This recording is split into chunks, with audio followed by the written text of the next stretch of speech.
Марха е приказна која што трае 10 години веќе.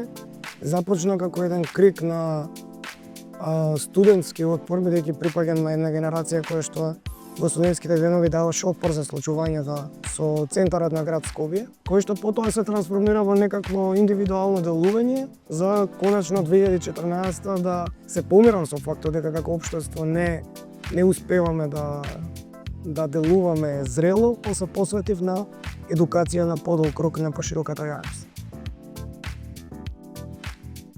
Сега да. Скопје 2014, денес е 2024, 10 години потоа.